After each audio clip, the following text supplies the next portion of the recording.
Bonjour à tous. Alors voilà, il y a des messages qu'on a encore plus envie de partager que d'autres. Et celui-ci, je le trouve vraiment fondamental. J'ai plus beaucoup de temps pour faire des vidéos, j'en aurai plus par la suite. Et il me semble que c'est important de continuer à nourrir ma chaîne de choses intéressantes et importantes. Et je pense qu'il y a beaucoup de personnes qui sont dans le cas de ce qui va être décrit là, qui s'appelle la réponse du système nerveux de figement, le freeze aussi on l'appelle. C'est une réponse en fait qui est mêlée à la fois du système sympathique et parasympathique, l'activation-mobilisation et le frein-inhibition, un peu en même temps. Et ça donne des choses qu'il est bon de comprendre, et c'est bon aussi de comprendre comment ça s'est installé, d'où ça vient, et c'est bon de savoir aussi qu'est-ce qu'on fait de ça. Et cette vidéo de Camille Thomas, je vous conseille vraiment d'aller la regarder. Directement, si vous avez 35 minutes devant vous, cliquez dans le lien de la vidéo et allez la regarder directement. C'est beaucoup plus intéressant que d'écouter l'extrait. Par contre, si vous n'avez pas trop de temps, écoutez cet extrait et ça vous donnera sans doute envie d'aller écouter toute la vidéo en entier. En tous les cas, voilà, je bénis cette vidéo parce que je la trouve extrêmement intéressante. Moi-même, elle m'a beaucoup aidé à comprendre beaucoup de choses. J'espère qu'elle vous aidera à comprendre des choses. Et si vous pensez qu'elle peut aider quelqu'un de votre entourage à comprendre des choses, n'hésitez pas à lui envoyer. Ne faites pas de forcing avec votre entourage. C'est pas vraiment une bonne idée. Chacun est libre, chacun est prêt quand il est prêt. N'essayez pas de convaincre. Ça, je précise quand même, parce que même si c'est bon de partager des choses, une fois que vous avez partagé, laissez faire, laissez être les choses. Chacun est prêt quand il est prêt. Ça peut faire tilt plus tard et ça peut ne pas faire tilt. Et on s'occupe de soi avant de s'occuper des autres, c'est beaucoup plus sain. Voilà, je vous laisse avec cette vidéo. Et une fois qu'elle s'arrêtera, bien entendu, il suffira simplement pour avoir la suite, qui est fort intéressante aussi, d'aller cliquer sur le lien qui est dans le descriptif. N'hésitez pas à partager, liker, vous abonner si vous trouvez que ce contenu est intéressant. Ça peut être intéressant pour ma visibilité. D'avoir des commentaires, des j'aime et bien sûr des abonnements. Voilà, faites comme vous voulez. Bonne écoute à vous. Autrement, l'état autonome dans lequel on est influence la façon dont on perçoit le monde. Si je le redis encore autrement, l'état de notre système nerveux influence nos pensées. Quand on est en fight or flight, dans le circuit sympathique, tout est dangereux, tout est menaçant. Quand on est en shutdown, dans le circuit dorsal, on va expérimenter plutôt du désespoir et tout nous semble représenter un danger de mort, en fait. Et dans le freeze, dans cette réponse de figement, on a ces deux énergies sympathiques et parasympathiques, les deux ensemble, à un très fort niveau d'activation. Donc il faut s'imaginer une grande quantité d'énergie sympathique qui est bloquée, compressée dans le corps, entourée d'une croûte d'énergie dorsale, parasympathique, qui nous empêche de bouger. Ça, c'est l'expérience du freeze. Et l'expérience du freeze, c'est je dois, mais je ne peux pas. Je dois, mais je peux pas. Je dois, mais je peux pas. C'est on appuie sur l'accélérateur et sur le frein en même temps. Il y a ces deux grosses énergies qui sont là en même temps et à des niveaux d'activation très très forts. Ça, c'est le figement. Si tu es entrepreneur, peut-être que tu te souviens de tes débuts. Souvent, on est dans le figement au début. Tu te souviens peut-être de jours où tu avais 1000 choses à faire sur ta to-do list, tu sais pas par où commencer, et tu es là pendant 3 heures, et au bout de 3 heures, tu n'as toujours rien fait, mais tu es épuisé. Ça, c'est le freeze. Je dois, mais je ne peux pas. Je dois, mais je ne peux pas. Et on peut se sentir complètement coincé dans cet état-là. Et c'est pour ça que je parlais de la honte juste avant. Parce que quand on a 3 heures devant soi, qu'on sait qu'on doit faire quelque chose, mais que juste on n'y arrive pas parce qu'on est trop activé, il peut y avoir énormément de honte, il peut y avoir notre critique intérieure qui s'enclenche. Donc ça, c'est les moments où il faut vraiment pouvoir et savoir travailler avec les parties de nous. Et ça, c'est ce qu'on fait notamment dans mon programme Arise. Ça, c'est l'expérience de la réponse de figement. Et crois-le ou non, il y a des personnes qui sont dans cette réponse de figement en permanence, qui vivent dans cette réponse de figement depuis des années. Et ça, c'est ce qu'on appelle le functional freeze en anglais, le freeze fonctionnel. Donc à quoi ça ressemble? On est dans cette réponse de figement, donc il y a beaucoup d'énergie à l'intérieur de nous. Souvent, c'est beaucoup de pensées dans la tête, tout va vite, vite, vite. Mais on a cette croûte de dorsale autour, donc en fait, on se ferme, on s'engourdit, on s'anesthésie, mais on reste fonctionnel. Ce terme, il est beaucoup utilisé dans le monde de la guérison des traumas, dans le travail somatique, pour décrire justement cette anesthésie, cet engourdissement qu'une personne, elle peut vivre. C'est des personnes qui ont du mal à savoir ce qu'elles ressentent, ont du mal à savoir ce qu'elles aiment, à savoir ce qu'elles veulent même. Souvent, quand c'est comme ça, c'est un signe de freeze fonctionnel. Mais ces personnes, elles continuent à faire partie de la société et même à réussir plutôt bien. En tout cas, en fonction de la définition qu'on donne au succès jusqu'à maintenant. Je vais parler de comment savoir si tu es dans le freeze fonctionnel, avec des caractéristiques, avec des symptômes de cette réponse-là. Mais avant ça, je vais aller dans comment est-ce qu'on arrive à être dans le freeze fonctionnel. On est arrivé à cette réponse parce qu'à un moment donné, ou à de nombreux moments, en fait, dans notre vie, on s'est retrouvé dans des circonstances stressantes, alors souvent sans danger pour la vie, mais il n'en reste pas moins qu'il y avait un stress pour notre système, qui ont entraîné l'activation de ces réactions de survie, de combat, de fuite, mais qu'on a dû vite supprimer ça et éteindre ça, éteindre ces réactions de combat et de fuite. On a dû se couper de nos sensations et de nos émotions à l'intérieur pour pouvoir rester en sécurité dans un environnement où les conditions de développement n'étaient pas optimales. Autrement dit, soit c'était le chaos, le drame en permanence, des familles avec du trauma complexe, des parents pas disponibles émotionnellement, etc., etc. Je vais te donner un exemple personnel de ça ici. Quand j'étais petite, on vivait dans une grande maison et souvent, moi, je mettais pas bien mes chaussons. Au lieu de les fermer, je les laissais ouverts à l'arrière un peu comme des mules. Parce que j'aimais pas ces chaussons, ils serraient trop mes pieds et moi, j'aimais être pieds nus en plus. Mais on était dans une vieille maison et l'hiver, c'était très froid. Et plusieurs fois, je suis allée un peu vite dans les escaliers et je suis tombée. Et je me suis cognée, ça faisait mal, mais je me relevais vite à chaque fois parce que si je pleurais ou si je me laissais ressentir la douleur, je me serais fait crier dessus et punir encore plus parce que j'avais pas bien mis mes chaussons et soi-disant c'était pour ça que j'étais tombée, c'était ma faute et ça déclenchait généralement une grosse colère, voire une rage de mon père. Donc pour rester en sécurité dans un environnement qui était menaçant à ce moment-là, j'éteignais stratégiquement la douleur.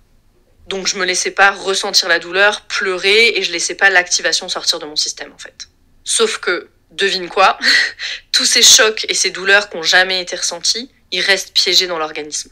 Et c'est ça qui donne énormément de tension dans le corps, notamment. Et c'est pour ça aussi que quand on commence à travailler avec notre système nerveux, avec ses traumas, on peut avoir davantage de tension dans le corps à des moments, et c'est bon signe parce que c'est des parties de nous qui sont en train de sortir de la réponse de figement. Même chose quand on commence à avoir plus d'anxiété, quand on commence à faire ce travail. En fait, c'est bon signe parce que c'est des parties de nous qui sont en train de sortir du figement. C'est mieux de sentir quelque chose que de ne rien ressentir du tout. Ça, j'y reviendrai dans des futurs épisodes parce qu'on pourrait faire un épisode entier là-dessus. Donc au niveau du corps, c'est ça qui se passe et évidemment ça influence notre façon de fonctionner, nos schémas, nos pensées même, je l'ai dit tout à l'heure. Le freeze fonctionnel, c'est vraiment un mode de fonctionnement qui permet aux gens de pousser, de dépasser leurs limites, de continuer à aller de l'avant, de continuer à travailler, de continuer à faire, de continuer à plaire, sans se rendre compte à quel point ils sont surmenés et stressés. Parce qu'ils ont appris très très vite à se couper des sensations et des émotions. Et ça, c'est ce qui va mener à de l'épuisement, qui peut conduire à des maladies chroniques, à la fatigue surrénale et à d'autres maux qui sont de plus en plus fréquents aujourd'hui, malheureusement. Et pourquoi on est capable de ça, de dépasser sans cesse sa capacité? Parce qu'on a appris super tôt à se couper de nos sensations, à se couper de nos émotions pour rester en sécurité. Donc encore une fois, stratégie brillante de notre système, comme toujours. Comme toujours, notre système nerveux, quand tout le monde nous abandonne, quand tous les humains nous abandonnent, qu'on n'est pas safe, lui, notre système nerveux, il est tout le temps là pour nous. Et ça, c'est magnifique et j'ai à chaque fois les larmes dans la gorge quand je dis ça. Donc pour illustrer cette évolution et ce qui se passe dans l'enfance qui peut mener à cette réponse de freeze, de figement, et pour que tu comprennes bien, je vais reprendre ici un exemple qu'utilise Irene Lyon, que j'aime bien, où elle décrit 3 scénarios. Donc c'est un peu similaire à l'exemple des chaussons, mais ici l'exemple c'est celui d'un enfant qui tombe de son vélo et qui se fait mal sur le bitume, il s'égratigne. Ici il y a 3 scénarios possibles. Scénario A, ça c'est le scénario comme ça devrait se passer. Je précise que le postulat ici, c'est que l'enfant n'est pas en danger de mort. Ok, il s'est juste éraflé, égratigné. Donc dans ce cas-là, voilà ce qui serait le scénario idéal. Le parent, il vient vers l'enfant, il est là, mais il n'interfère pas avec les sensations, avec les émotions, avec les vagues émotionnelles hyper fortes, le nez qui coule, un peu de sang sur la jambe, etc. Il n'interfère pas avec ça. Et ensuite, donc il laisse l'enfant ressentir tout ça. Et ensuite, quand l'enfant il s'oriente naturellement pour chercher le parent, parce qu'il va le faire, ça c'est dans notre physiologie de mammifère, une fois que la vague elle est passée, elle se dépose sur la rive, donc l'enfant il va se réorienter naturellement et il va chercher le parent de ses yeux, ou l'adulte qui est là en tout cas.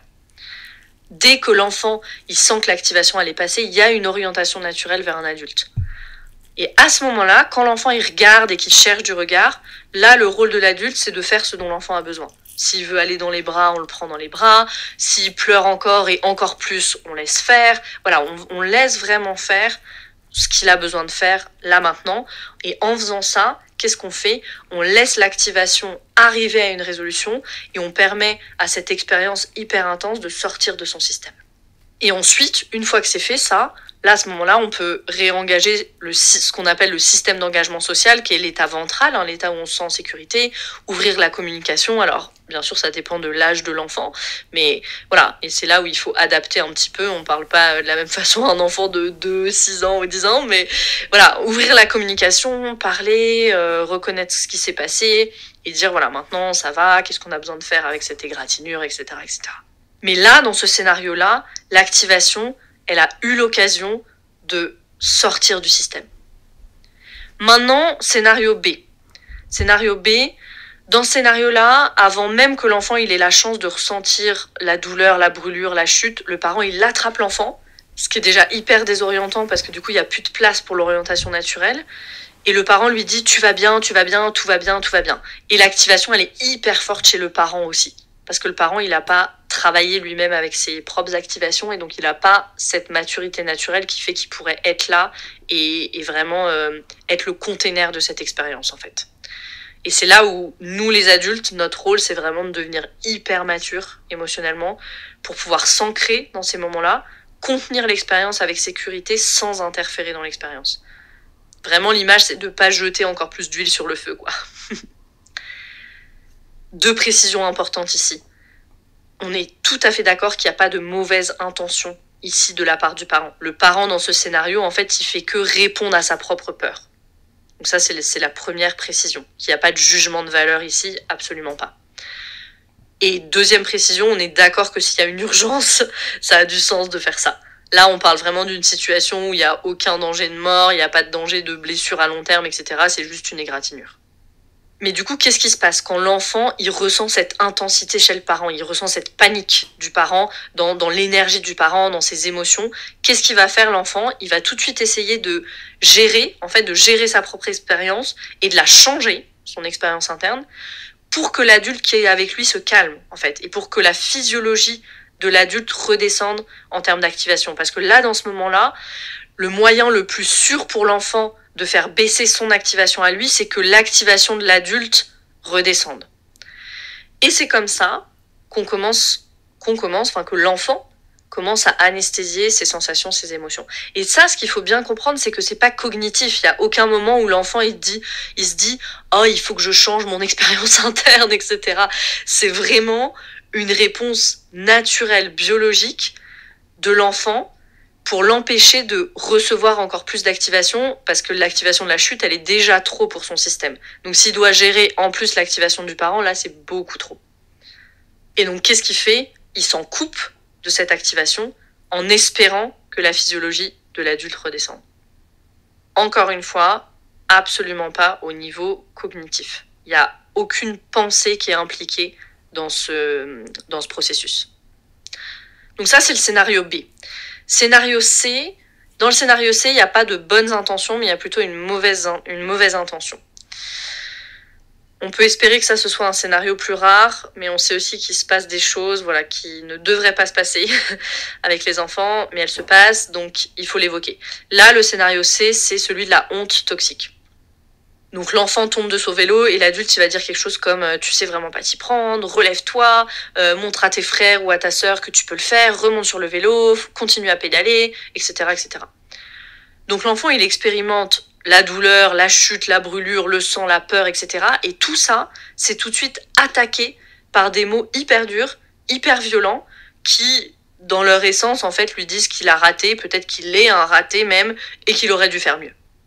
Et donc voilà notre enfant qui nage dans la honte, déjà première chose, et qui reçoit le message qu'il ferait mieux de changer ce qu'il ressent au risque de se mettre encore plus en danger.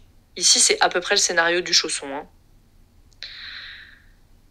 Et donc l'enfant, il supprime, il met ses émotions en dépression, littéralement. Il supprime et il réprime. Mettre ses émotions en dépression, c'est très parlant. Ça nous fait penser à quelque chose que beaucoup d'adultes vivent. Il supprime aussi ce besoin que quelqu'un le rassure, parce que après une chute, après une telle activation, c'est ça dont il aurait besoin.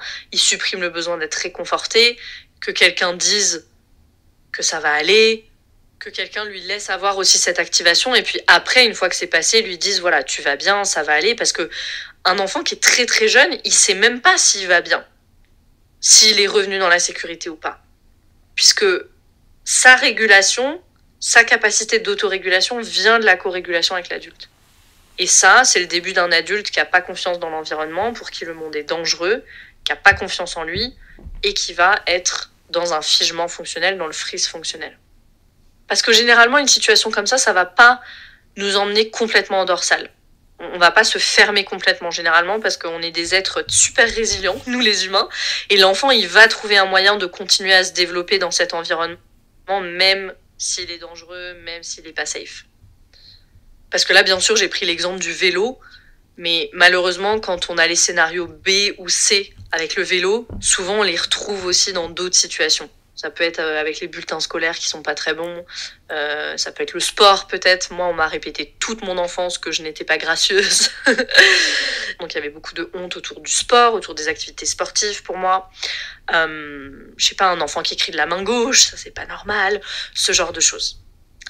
Et ça donne des personnes, des adultes, des grandes personnes qui sont complètement déconnectées de ce qu'elles ressentent, qui voient le monde comme une menace permanente.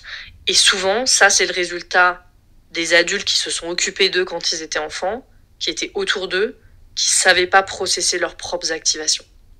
Et que ce soit d'ailleurs un parent, un babysitter, un prof, on peut être très traumatisé par une babysitter, un prof, une grand-mère, c'est pas forcément les parents, hein, donc c'est pour ça que je parle des adultes.